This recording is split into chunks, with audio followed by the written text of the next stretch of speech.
नमस्कार, मैं डॉक्टर किशन लाल मीणा, जिला अध्यक्ष और जिला अध्यक्ष आम आदमी पार्टी को। आज देश ऐसे हालातों से गुजर रहा है जिसके लिए कहा नहीं जा सकता। आज रशिया, रूस जो हमारा परंपरागत मित्र था, उससे हमारा देश क्रूड ऑयल खरीदा करता था।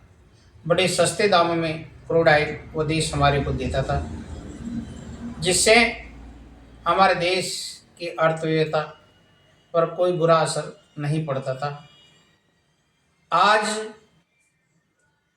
देश की जो नीतियां हैं वो बिल्कुल विपरीत हो चुकी है।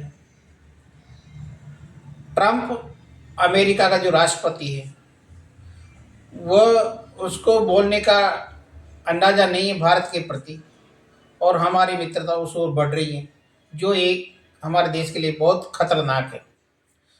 जो अभी ट्रेड डील जो की है, वह हमारे देश के साथ एक छलावा है। यहाँ के किसानों की हत्या करने जैसा है। यहाँ के किसान जो अनाज पैदा कर रहा है, उसका सही रेट नहीं मिल पाएगा, क्योंकि अमेरिका तो हमारे से कोई खाद्य पदार्थ खरीदता नहीं, और वहाँ के खाद्य पदार्थों को ला करके यहाँ बेचा जाएगा, तो हमारे किसानों में कितनी बड़ी मार पड़ेगी, इसके लिए कहा नहीं जा सकता। ये इसके दूरगामी परिणाम होंगे। आने वाले समय में हमारे किसानों की बिल्कुल कमर टूट जाएगी।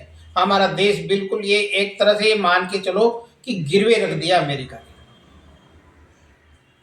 तो ये जो नीतियाँ जो बनी हुई है और ये टैरिफ वार जो चल रहा है, अमेरिका के उत्पादों का यहाँ पर 0% टैरिफ है, और हमारी चीज़ों पर वहाँ पर 18% टैरिफ है। ये क्या है? ये एक समझने वाली बात है।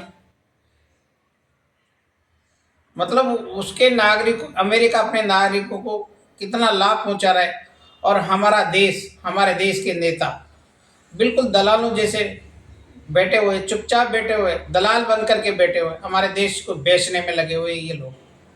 धिक्कार है ऐसी सरकारों को और ऐसे नेताओं को जो बिल्कुल झुके हुए हैं। शर्म की बात है कि एक हमारे देश की जो गरिमा है उसको बिल्कुल घटिया स्तर से इन लोगों ने गिरा दिया। मेरा कहने का मतलब है कि ये देश के लोगों को समझना पड़ेगा कि ये सरकार हमारे लिए किस प्रकार से घातक कार्य कर रही है। आने वाले समय में हमारे बच्चों के सामने, किसानों के सामने, महिलाओं के सामने कई संकट पैदा कर देगा। युवाओं को कहीं रोजगार नहीं मिलेगा, ये पक्की बात है। कहीं रोजगार नहीं मिलेगा, और अमेरिका धीरे धीरे हमारे देश को ऐसे चुंगल में फंसा लेगा जैसे अंग्रेजों ने आज से 75 साल पहले 200 साल तक हमारे देश को कब्जे में रखा। मैं देश के सभी बुद्धिजीवियों से निवेदन है कि आप थोड़ा गौर करें और ऐसी सरकारों को सत्ता से हटाए जो देश के लिए खतरा बनी हुई। जय हिंद, जय भारत।